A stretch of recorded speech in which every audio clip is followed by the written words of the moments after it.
Kenny Omega, Jon Moxley, exploding barbed wire death match, Revolution. It has been booked. We're going to get into how they got to that match in just a second, so stay tuned. This is the Elite Maniac podcast.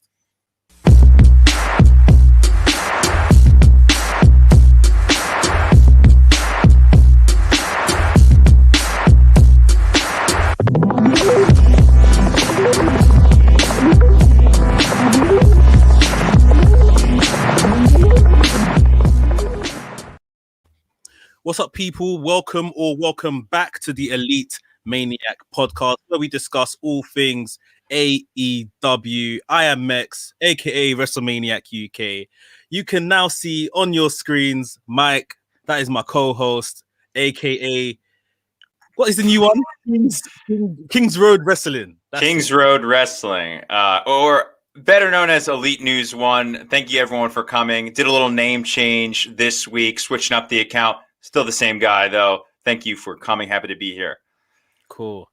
We've got a very interesting episode of Dynamite to unpack. You know, there's probably a lot of good in this episode, but there is some questionable stuff I'm going to be questioning anyway. Oh, yeah. So, we're going to talk about that. But right now, guys, we need you to hit the like button on the video and make sure you subscribe to the channel. And you can also subscribe or follow on the podcast platform that you listen to this on. Make sure you kind of join our journey. Hit us with a 5-star review, how you're enjoying the podcast, everything. Mike, how you doing today? I'm great. It's snowing real hard here in New Jersey. Yeah. So I'm trapped in the house watching some wrestling. It'll be a good night. I like days like this. What about you? No, I'm not too bad. I mean, we'll get into it, but I really enjoyed, I really enjoyed parts of Dynamite, and then some parts of Dynamite I was just like, oh my god, come on. Yeah, for sure. It was up and down a little bit, right? Yeah. Didn't quite live up to the heights of last week, but it was a decent episode. And you know what? Let's stop teasing the people and let's get into it. Let's chat everything that happened this week. Do you want to take it away with the opening segment? Let's do it. So last night was your weekly Wednesday Night Dynamite live on TNT. This was coming out after one of the best Dynamite shows I think they've ever put on last week with the arrival of Kenta, the relationship with New Japan Pro Wrestling. So they had a lot to live up to, but I was still very excited for it. We had an opening match of Hangman Page teaming up with Matt Hardy, I guess. And before the match, they were announced that they were an official partnership going forward. They're going to be working as a tag team. They took on Jack Evans and Angelico of the Hybrid 2 TH2 in a pretty good match. I enjoyed this match, and the one thing I will say about Matt Hardy is I've been really enjoying his work lately as a heel, Big Money Matt Hardy. Last night, I was listening to his theme like over and over again. It's like so addicting. I love that theme song from Matt Hardy, and he's so funny. The Private Party lost the Impact Tag Team match. They were supposed to bring the belts to Matt Hardy, and they were trying to make it up to him because he was so upset. And they said, "What if we get the Ring of Honor Tag Team Championships?" And Matt Hardy responded, "Well, that would be a start." It wasn't good enough for him. So Matt's money. Him and Hangman Page were teaming up because they signed a little bit of a contract last week, and apparently, they would be sharing earnings. It was a solid match. Hangman Page was the star, I think, doing most of the work, while Matt Hardy, he did hit some cool moves like the side effect, and a twist of fate, but really Hangman Page was doing all the work for Matt Hardy, which is understandable. TH2 was looking pretty solid, and Angelico and Jack Evans hitting some awesome moves. Jack Evans did miss a Phoenix splash off the top rope, and a lot of people were kind of on him about that, but that is one of the hardest moves to hit ever, so I'm not going to really dock him for that. In the ending, though, Hangman Page really got the match on the side of their team. He hit a double barrel buckshot lariat. Beautiful. Very, very nice. A cool highlight reel for sure. And then we saw Hardy blind tag in. This is kind of his signature now. He goes in to finish off the match, hits the twist of fate on Angelico for the pinfall. So we have the winner of this match was Hangman Page and Matt Hardy. But I think the most important part of this match kind of happened afterwards with this whole contract dilemma. Yeah, really good match, really fun. Hangman Page, he's literally so good to watch in the ring. Like, he's very smooth at what he does. Like I said, that double lariat spot was just absolutely amazing. Cool spot. Very, very, like, and you could see the force behind it as well. It didn't just look good. You could see, it's one of those things in wrestling that looked real. And then, yeah, like you said, we got onto the segment that followed where, there was a reveal of what these contracts actually said. Yeah. And, Hangman Page kind of started it out, and he said, I got to tell you something. Because Hardy said, I'm so happy we're a team. I'm so happy that I'm getting 30% of your earnings. Hangman Page said, no, that's not the case. He said, did you actually read the contract? And then he said, quote, a good friend of mine always told me to keep an extra set of papers on them. And that was an homage to Brody Lee. That was Brody Lee. That was really a great quote. I love that. Essentially, the contract was for a match at Revolution between Hangman Page and Matt Hardy. And if Matt loses, 100% of his assets for Q1 2021 will go to Hangman Page. Matt Hardy was obviously very upset about this, but he said that it'd only be fair if that's the same on his end. So we are having a money match at Revolution now between Matt Hardy and Hangman Page. That wasn't the end of it, though. I thought the coolest thing was after all this, when certain people ran down to the ring. What did you think about that part? Yeah, I thought it was so nice. I mean, we'll get into it in just a second, but one thing I didn't understand and didn't really make sense was Isaiah Cassidy being the mascot, being the Jaguars mascot, because he brought down the contract for Matt Hardy to read. Yeah, he was the chief legal officer. I guess maybe someone else was supposed to be under that. I just wish that they had the actual attorney come out. I didn't really have an actual attorney come out. Or if it's going to be, a mascot, then it shouldn't have been Isaiah Cassidy. It should have just been a regular person that's a mascot. Because how does it make sense that he's bringing out something that's going to spite Matt Hardy? Doesn't really make sense to me. So, that was just one move that didn't. I didn't even really notice that. That's a good call, though. Yeah, it doesn't make sense. Like, he's on Matt Hardy's side, so why is he bringing out something that's against Matt Hardy? Well, he did beat him up after. Yeah, but it's like it didn't make sense. It does not make sense. But go on. Okay, that's true. You heard it here first. Weird mascots on AEW Dynamite. So afterwards, Isaiah unmasked himself. He was the Jaguar all along. Started attacking Hangman Page, who comes out. Dark Order with -1. The whole crew. I got kind of misty-eyed. This was a really, really great moment. I loved it. And they all came to defend their friend, even though they've been having some problems in the past. The Dark Order still has Hangman Page's back, and that's great. Alan Angels was going at it with the Hybrid 2 and Isaiah and Mark Quinn.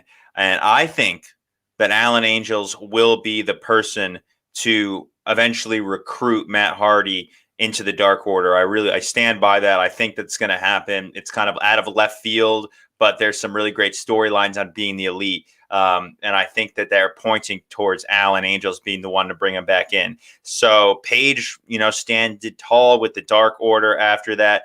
Adam Page found out who his real friends are, says Jim Ross. And I think that's so true. And I'm glad that this whole being with Hardy is over now. And this match, I'm looking forward to this match. What about you? Yeah, you couldn't have ever told me, like, say 2 weeks ago, I would ever look forward to a Matt Hardy Hangman Page match. I would have told you you're lying. But this segment of the Dark Order coming out, and that moment where like Hangman's up against the ropes, looking at all of them, and it's like, all right, you guys, you helped me out, sort of thing. Yeah, like, it was a really, really nice moment. And do you think that Hangman's gonna join the Dark Order? Yes, I think at Revolution we're going to see them reunite. I think it would be the best move. I think that these guys really have Hangman's best interests in mind, and I think that they would do well together. I would really, really like to see it. What about you? I think at this point he kind of has to, They not need necessarily someone. not necessarily in a leadership thing, in a leadership way, but he just has to join there to give them some star power because they've been doing well, obviously, since Brody passed, but there is something missing. Brody was that star power for them as well as the leader. They now need another central figure. Yeah. So I agree with that. Yeah, it's hopefully it writes itself. We'll see. I would really like to see it. So we'll see what happens at Revolution when this match takes place. After that, we went on. We had a little Inner Circle promo. They're just upset that Sammy Guevara left. Chris Jericho said that he turned his back on not only the Inner Circle, but also Chris Jericho. Said Sammy leaving partially was MJF to blame, but it's mostly Sammy Guevara in and of itself. And he says that he's going to pay for his decision to leave. Interesting to see, but we will get to this a little bit later because we have a bunch of questions about Sammy Guevara leaving and his controversy with Impact Wrestling. So we will get to that, ladies and gentlemen. Thank you for submitting those questions. We love to talk with our fans. Match of the night, in my book, that came next was Serena Deeb, NWA Women's World Champion versus Riho, returning for the Women's Eliminator Tournament. Are you in agreement that this match was excellent? Sensational match. Pay-per-view quality match that they gave us for free. It's so true. Good to see Riho back.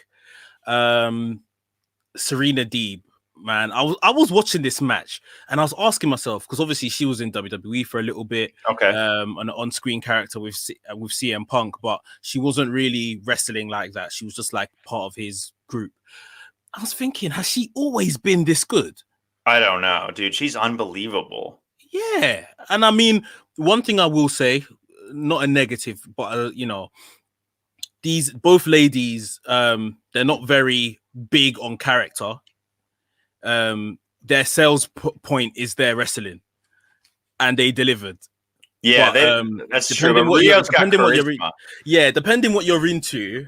I'm not sure if Rio's charisma translates to this Western crowd, if you like, because obviously maybe in Japan she can do some more stuff, without any language barriers or anything like that. But yeah, I just think her and Serena Deeb are just very good at what they do in the ring. I would agree with the last part. They are very good at the ring.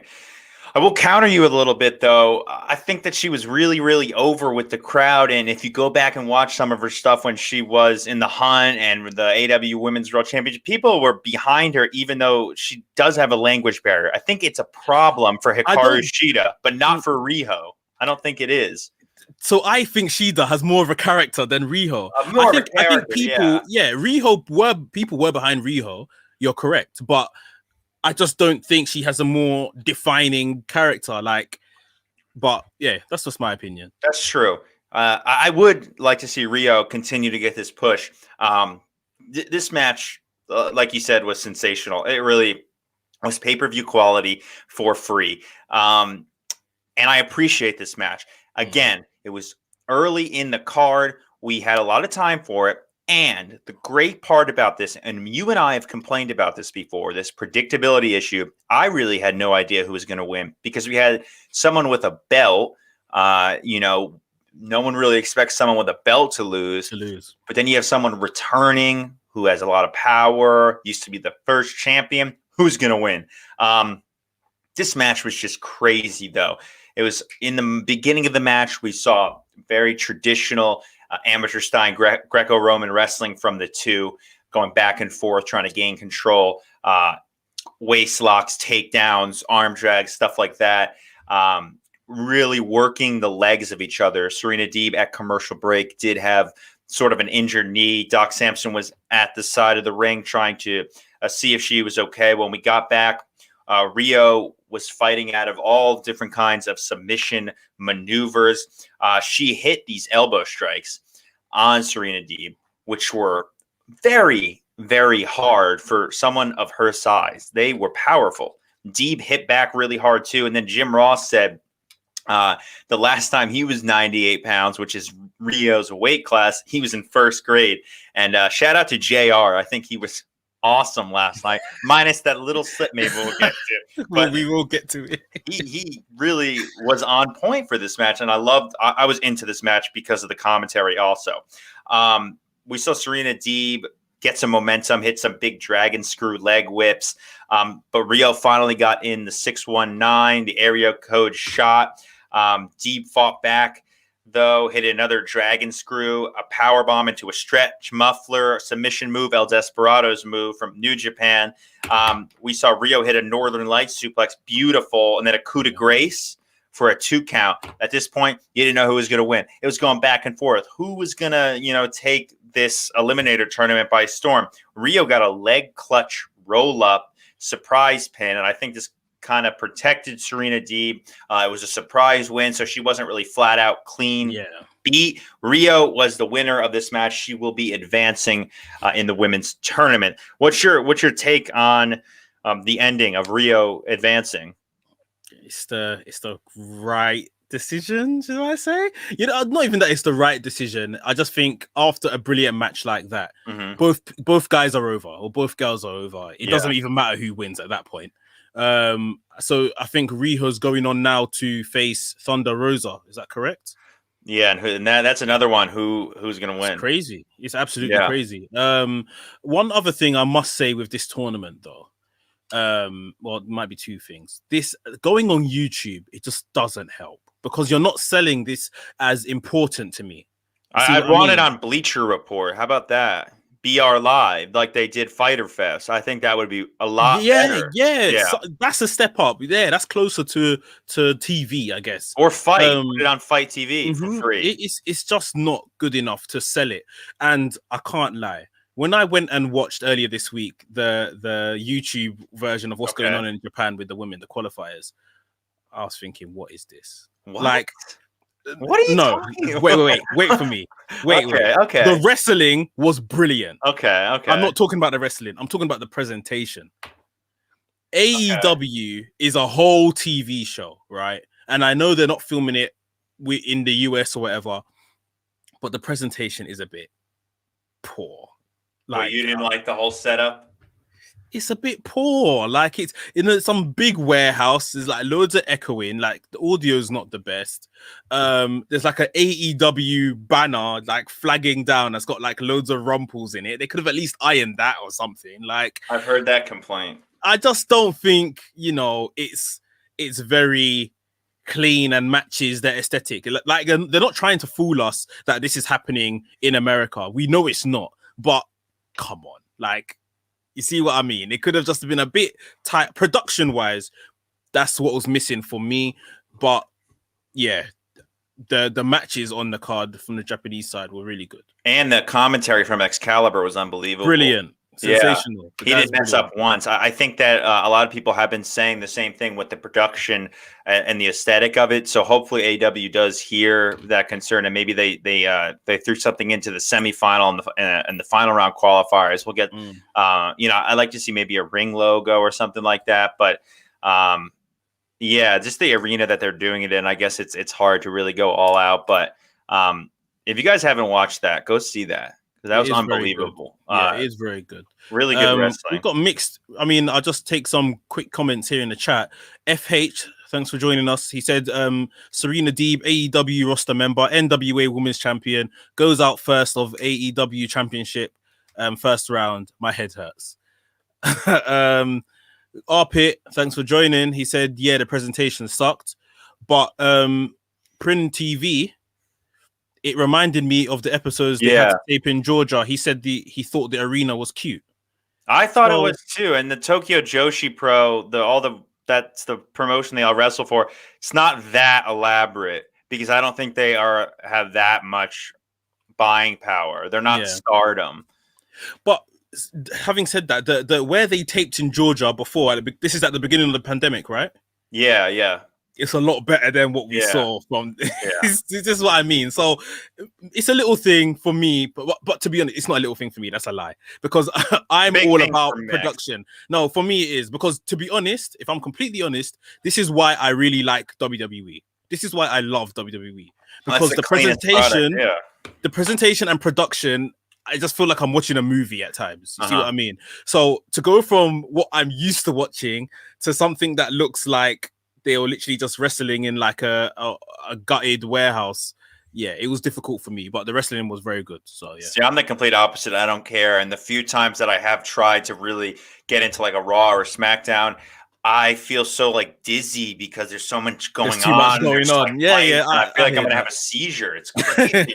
I like the like grittiness of this. But before I rate this match, I will say that I would love to see this be a weekly thing, even after the Eliminator tournament. I think that AEW could have a Japanese women's division, put the shows maybe on Bleacher Report, like we said, or Fight TV, have it as a weekly thing. All these new competitors, there's a lot of wrestlers there, and I think people were really into it, and the wrestling's top notch. So that's what I'm hoping for. I gave this.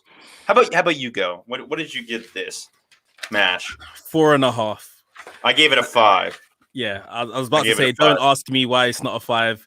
I have no reason why it's not a 5. I just don't give out 5s lightly. But yeah, this was a 4.5, 4.75. I won't even shoot you down because you gave it a 5.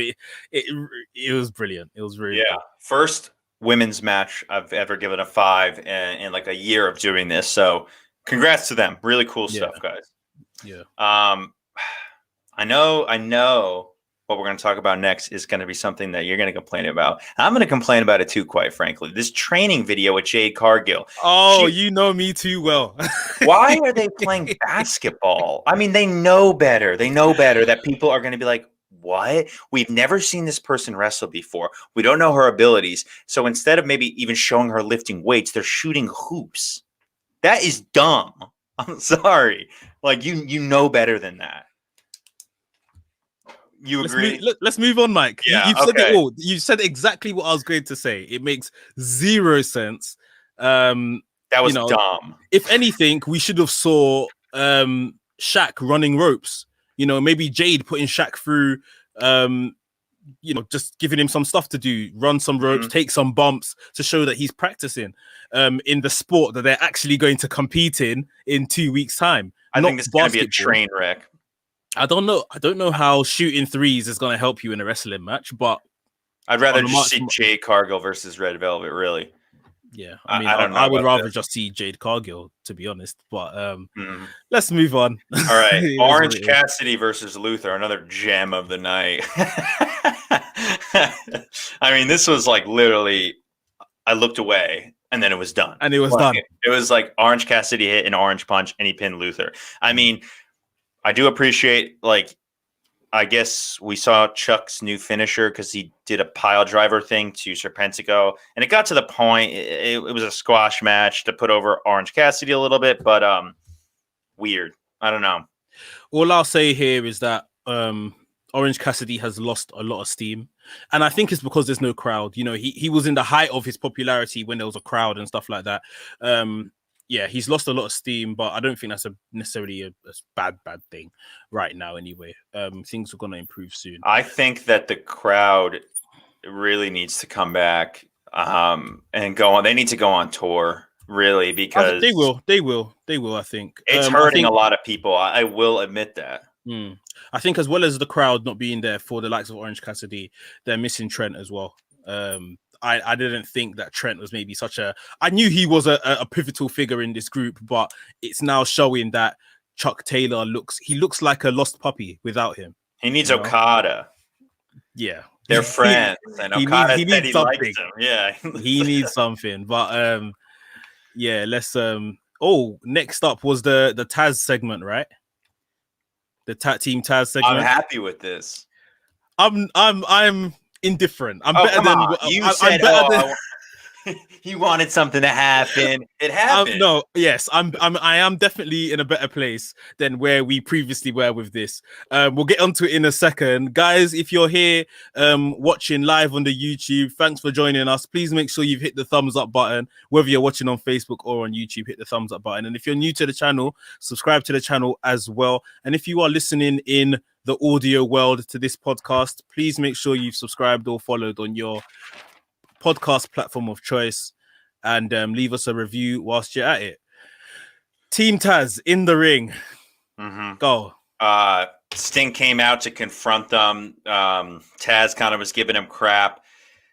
Says that you need your little bat to be relevant. Sting throws out the bat and then gets destroyed by Brian Cage, who delivered a powerbomb and sent Sting back to TNA Wrestling.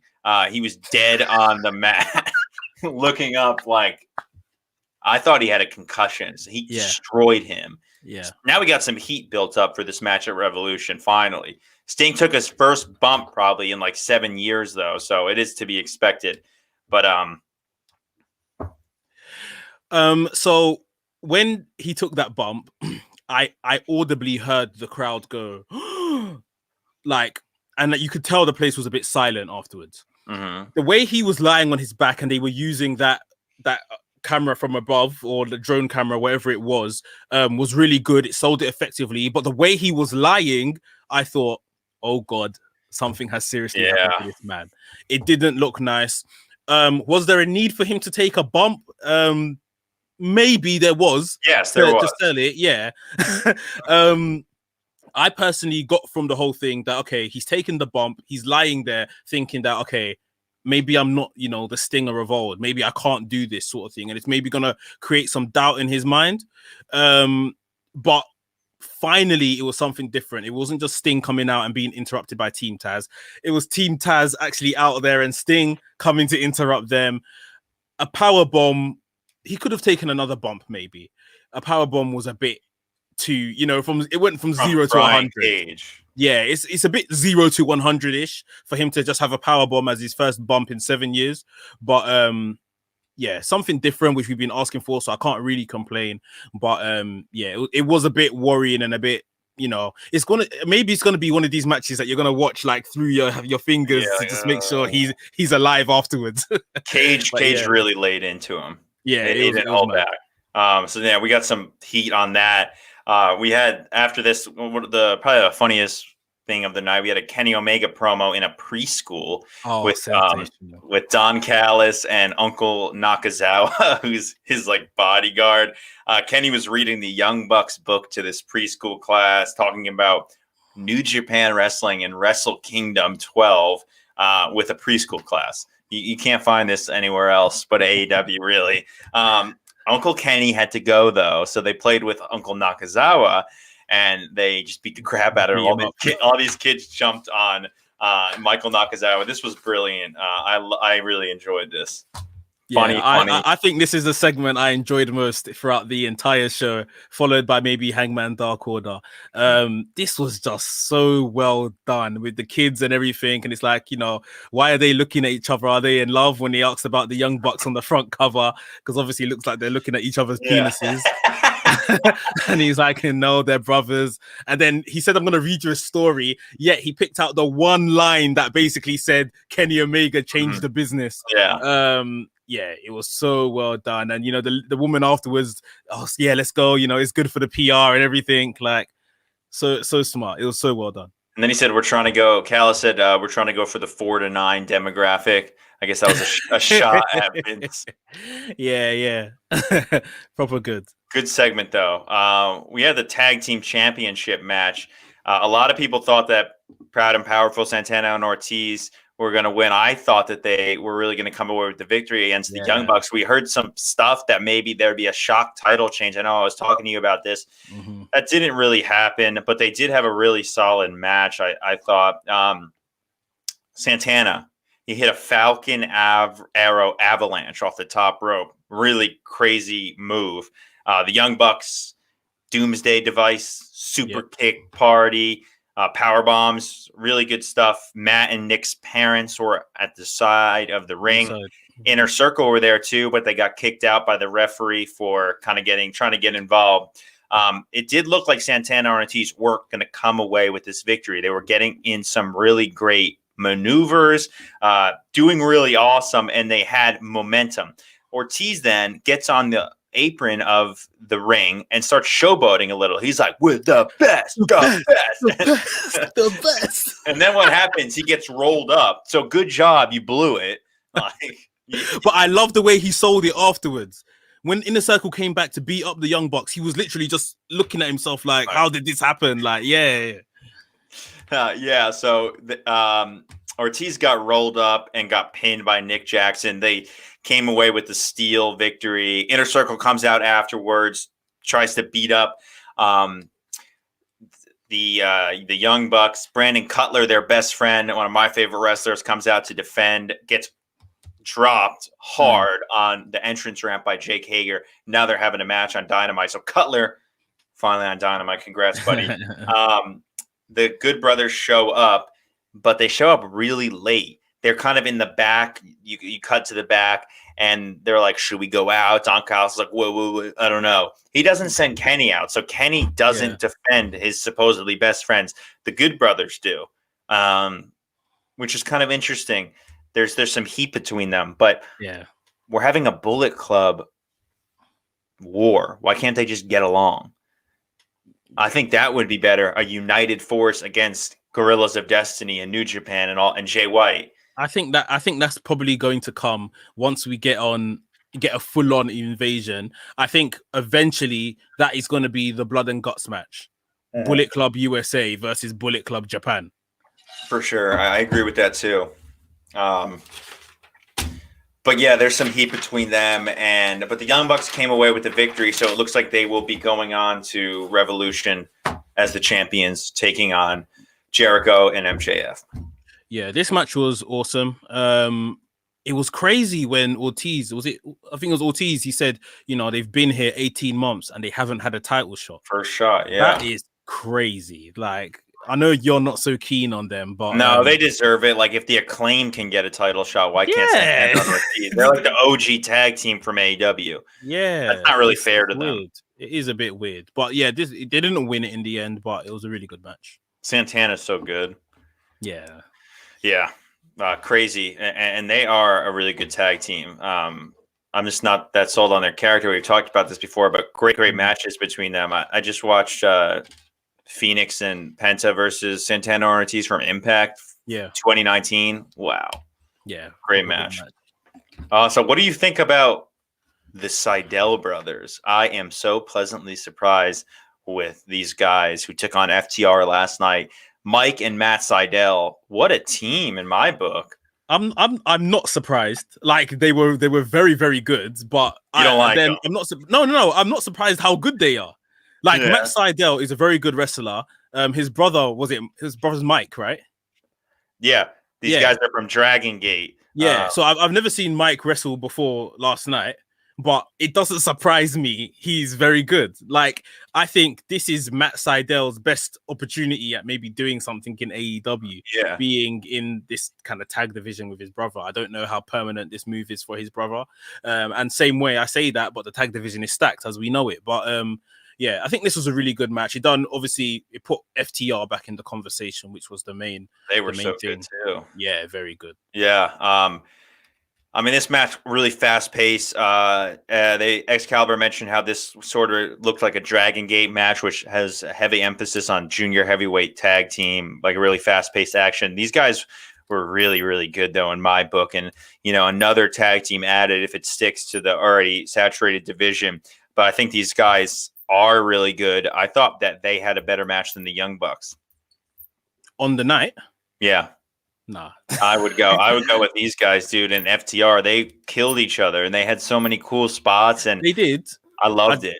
I just maybe it's my favoritism for the teams involved.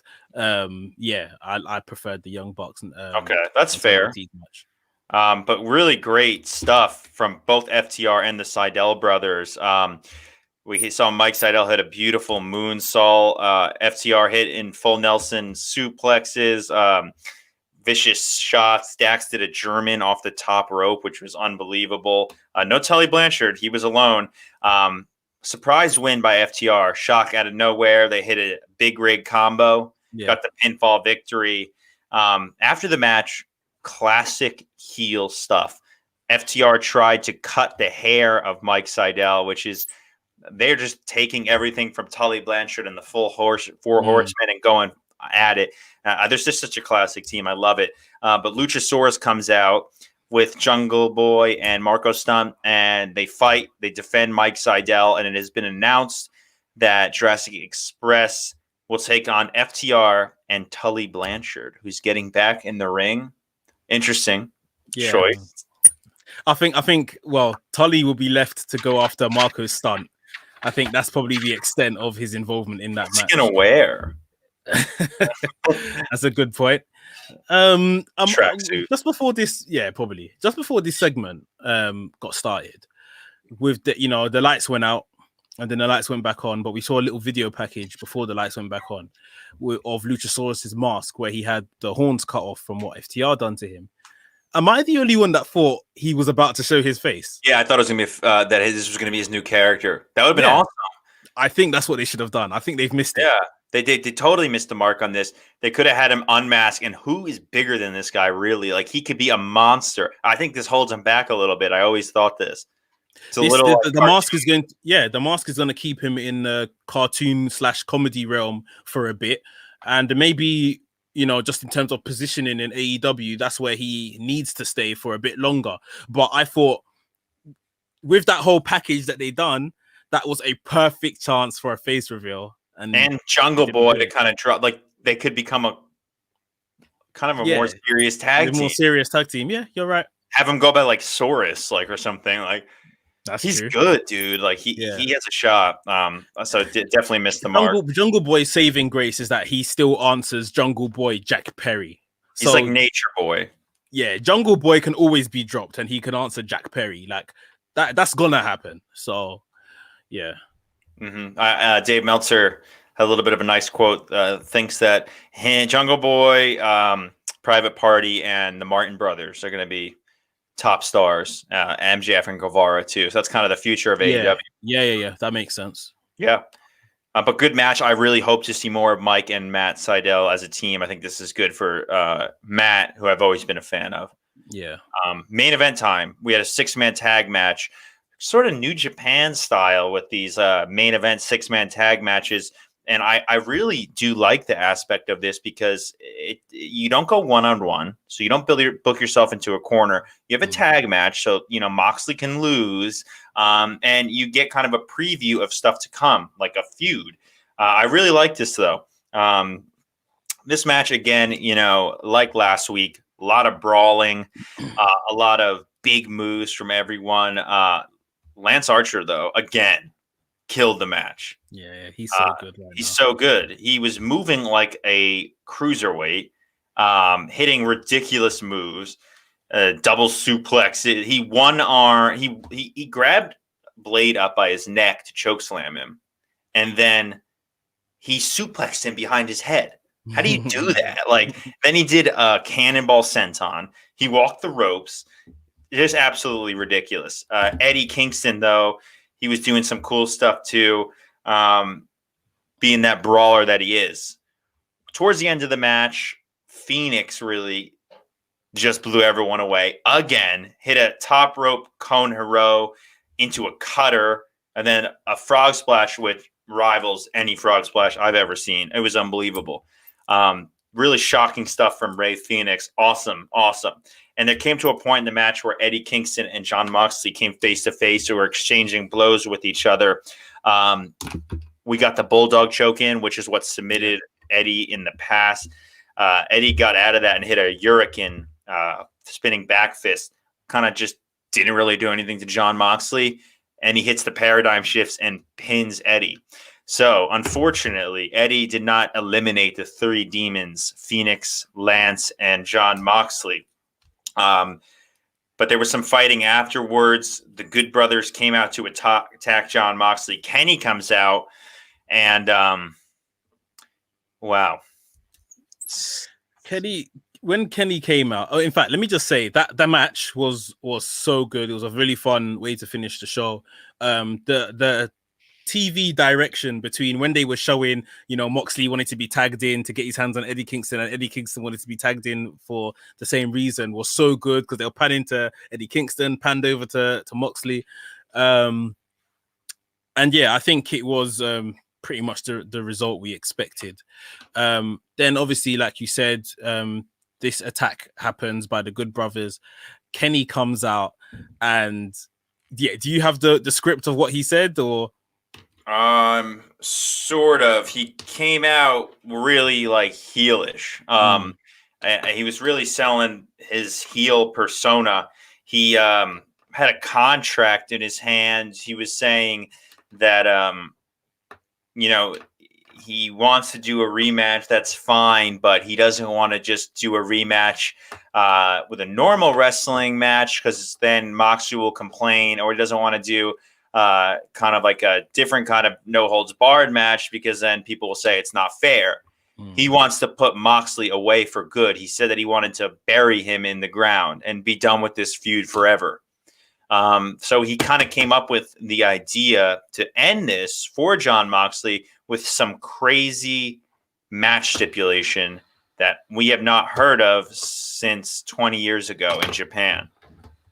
And that is the exploding ring barbed wire death match, which completely came out of left field. I thought they were going to talk about maybe like a boneyard match or like a buried alive. I thought they were going to say buried alive. This, he said it, and I was like, wait, am I high? I mean, what did you think when he mentioned that? I said, I can't repeat what I said, but I basically said, hell yeah. Like, I'm here for it. I know a lot of people, we were talking before we went live, a lot of people are saying, this is too violent for TV. We all know they got in trouble when they had their lights out match last year or so, didn't they? Year. They got fined by the Maryland Athletic Commission. Exactly. But we're in Florida, so that's not going to happen. Yeah, it looks like Florida, anything goes. So, yeah, it looks like we're getting this match, and I'm looking forward to it. I think it's a good way of doing it. And apparently, from what I've read today, Kenny Omega is super. He's the one that's really pushing this match because he's been saying, if you want to be the best wrestler in the world, you have to be good at everything. I can't just have, a basic singles match. I've got to show I'm very good in these kind of matches and these kind of matches. So this is really Kenny Omega's match. And Moxley is Moxley. We all know he's never going to say no to a match of this style. And yeah, I think in terms of a result, I think Kenny's going to win. He's going to right the wrong of the lights out match. So Kenny's going to get the win, obviously defend his championship. And I think this is probably going to write off Moxley till after when he's ready to come back from his paternity leave from his missus having their baby. Yeah, this is perfect to put him out definitely for a little bit. Kenny has some experience with hardcore wrestling in DDT. He was the Extreme Division champion, but this match, the exploding ring death match, barbed wire, whatever you want to call it, really favors Jon Moxley, who's had extensive experience in hardcore wrestling. He was in Combat Zone Wrestling, CZW, competed in the Tournament of Death. He's tough as nails, and he's not afraid to cut himself open and go really at it. This type of match was popularized in FMW wrestling in Japan. So I have to think that Kenny, he's a big Japan guy, was a resident of Japan. He definitely knew about this. I mean, they shouted it out too. Last time this happened was in Kawasaki Stadium in Japan between Onita and Hayabusa. That's free on YouTube. And I also posted a reel about it. So go check that out if you want kind of an idea of what this match could be. I'm looking forward to it. I hope that they bring in Onita, who is the creator of this type of match. I would really like to see him maybe come in on a video package, or them even bring him in as a special guest, because this is his match. And maybe Kenny was talking to some people over there, but really unique. And I wasn't expecting this, and I'm excited for it. And I can't wait because I'm going to go there live and I'm going to see this. Yeah, that's going to be a treat. But I think they've just taken things to a whole new level. This is how, we're going to get a great match card as well for Revolution. But this is what is going to really, people are going to want to see this. So they've definitely sold the pay-per-view. One last thing. I would like to see when Moxley comes back, him in a tag team with Eddie Kingston. I think they've got to do it. Moxley has obviously had his time at the top. When he comes back, I don't want him to just be in some mid card feud, not doing much. Put him in a tag team with Eddie Kingston. Let them chase the tag team championships. Yeah, because their chemistry as well together, it's pretty much like brothers. So I think let's that see a would be bit of really that. good. And they could take the tag team division by storm and be kind of one of the only like monster teams. Yeah. Quickly before we get onto the questions for today, do you want to talk about this ladder match that they announced? Yes, they announced what is it? The Face of the Revolution ladder match for Revolution. So it's going to be Cody Rhodes announced, Penta, and who was the third person? Scorpio Sky. Okay, good for Scorpio coming back. I hope he takes this match, but it's a ladder match. Winner gets a shot at Darby Allin's TNT title, who needs to lose it because I'm sick of him. And he's not a good champion. I'm sorry. He's not. Yeah, maybe he's a better chaser of the championship than the actual champion. Mm-hmm. We're expecting 3 more names to be announced in this match. I wouldn't mind one of them being Pac. Yeah. Have you got anyone else you think will make up the other 3? I'd like Phoenix to be in it too. Yeah. And maybe a surprise, because they usually do some kind of surprise for the. Yeah. So maybe so. Who knows who it can be? Yeah. Anybody's game. That's true. Cool. All right, then let's get on to the questions. Thanks for everybody for submitting questions. If you want to get your question read out on the show, please make sure you are following Kings Road Wrestling. It usually comes up about 24 hours before we go live on here. Mm-hmm. So look out on his stories and you can put your question in there. We'll start today with Wrestle Elite. Reviews on Sammy Guevara quitting Inner Circle. What do you think? I mean, I guess it needed to happen, and it's good for Sammy. I really liked the Inner Circle when it was without MJF and Wardlow, but when they came in, I think Sammy had to go. Yeah, I think they've told the story well. I never expected Sammy to leave at any point, especially because he was really close to Jericho. But I think they've told it really well, and I'm waiting for once Sammy returns to that thunderous babyface pop, that should be good. At the Elite Daily, prediction for Mox versus Kenta. Well, yeah, we've talked about this a couple times, but I still think that Kenta will probably come out on top. I'm rooting for Jon Moxley, but as you said, he's got a baby on the way. They're doing this crazy match now to kind of put him out. He's probably not going to win, which is sad. Yeah, I actually went for a Moxley win first, and then same thing. He loses it later on down the line, but he can't afford to hold that belt for any longer, hold it hostage any longer. No. So yeah, Kenta has to pick it up. Kenta's so good too. So yeah, exactly. The King Switch 776. What do you guys want to happen with Okada, and do you think he will attack Omega? First, I like Okada to come back to Impact Wrestling first and foremost, and redeem himself fully. Maybe take a belt there.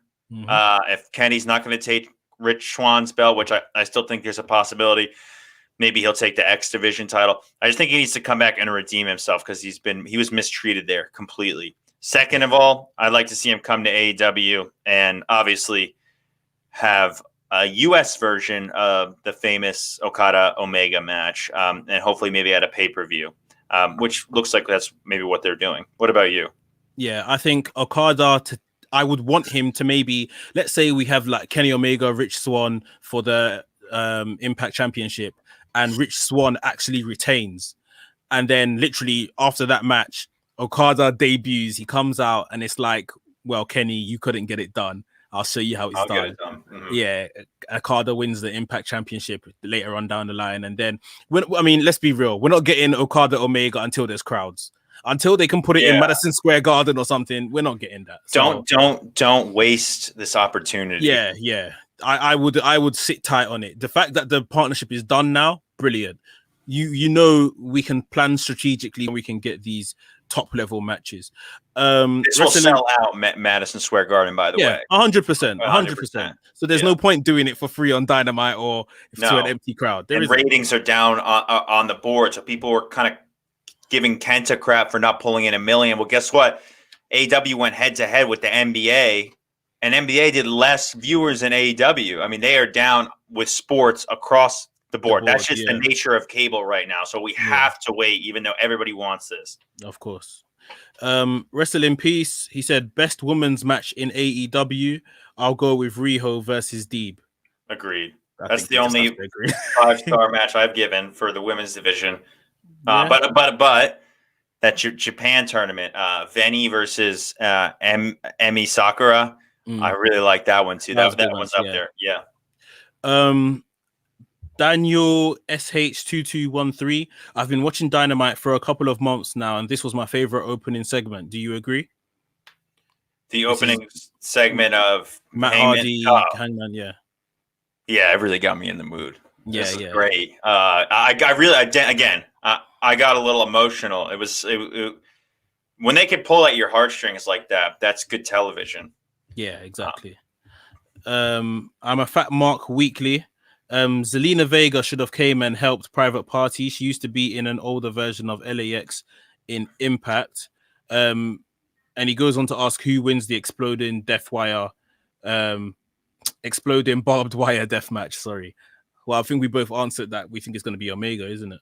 Yeah. And to the first part of his question, I think eventually we will see Vega in AEW. Maybe she's just working out part of a contract, but looks like she's been blacklisted by WWE kind of for whatever she did. And it just looks like she'll probably come, and that would be a good grab. Yeah, 100%. They need more characters like her, not just good wrestlers. Like Taya Valkyrie. I don't know, man. That upset me. I get it. They should have got her.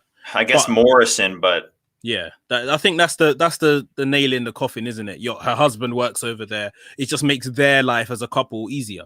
So you know what's dumb though. I don't know. I'm just gonna shoot with this. Go on.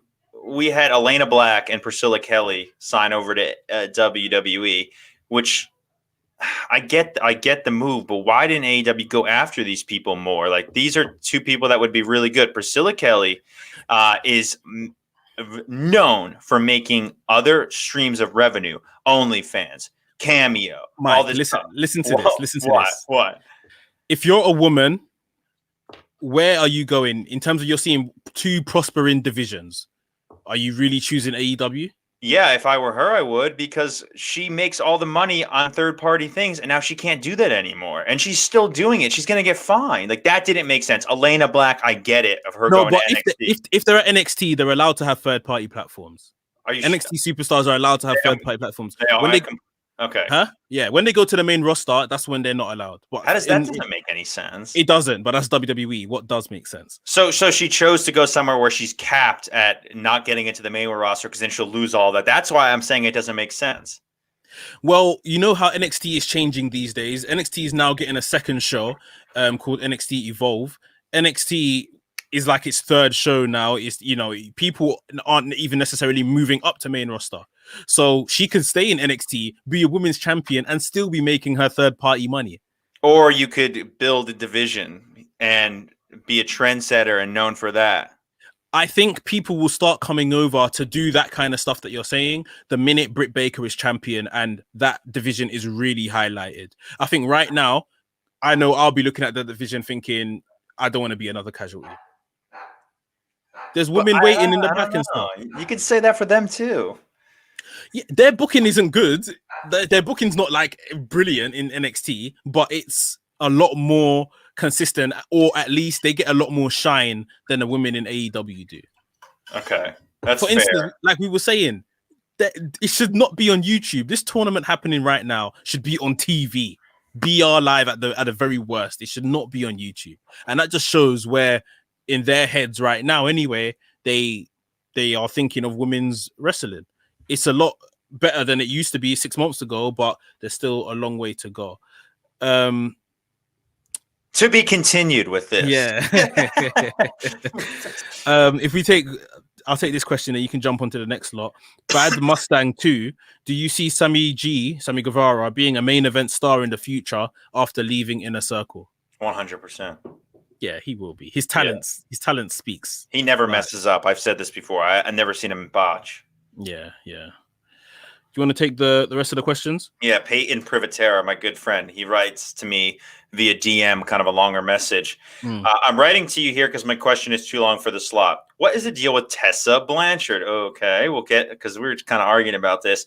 Why has there been no noise? Will she be WWE's next poached TNA Impact wrestler like Taya Valkyrie and Eli Drake? Will she do what everyone wants and go to AEW? Or is she waiting to do something unforeseen like going to Japan or Mexico? I think it's difficult because it's like let's be, let's call a spade a spade. Any company that signs her now is going to be judged. Yeah, they're going to be judged for their morals and this, that, and the other. So maybe she has to go somewhere offshore-ish like Japan or Mexico, because the mainstream American audience aren't going to be happy if they see her on TV again, I can imagine. However, AEW need somebody like her. Yeah, just get her. I don't care at this point.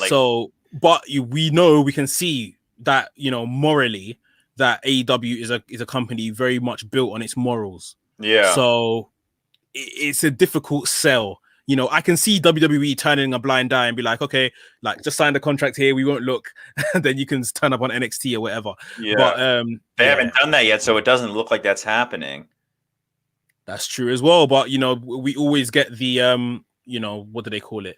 The night after WrestleMania, the Monday Night Raw after WrestleMania, which is coming up, where they usually debut someone relatively big.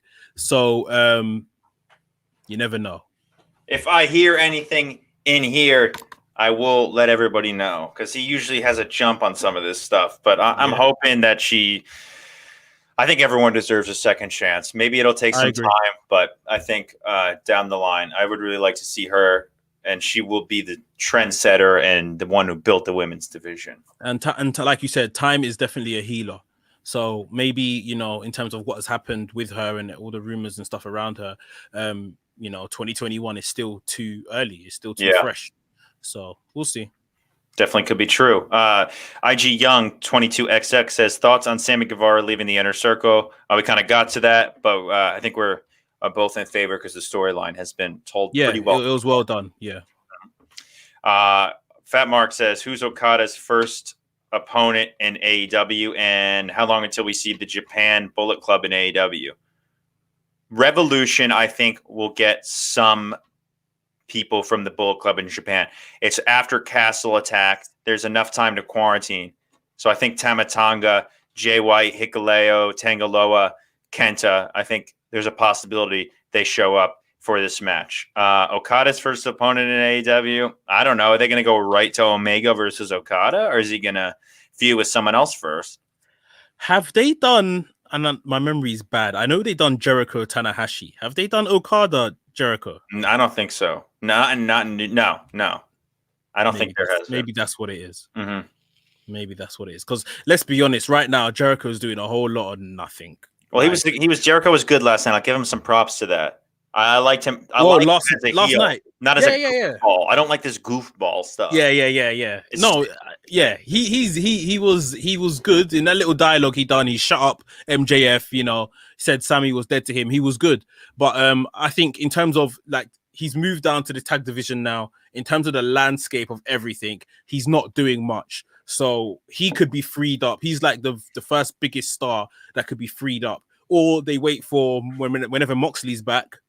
Moxley Okada as well, and Tanahashi Jericho, because they had been planning that for a while. Yeah, they're both at the same age. They'd be good. I think they give him someone to beat before we get the eventual Okada Omega. Mm-hmm. Yeah, true. Okay, opinion on Sammy Guevara from PS Stevens 954 not liking Impact's creative. So this was a story that came out this week. I predicted it with AEW X3, my good friend Kevin.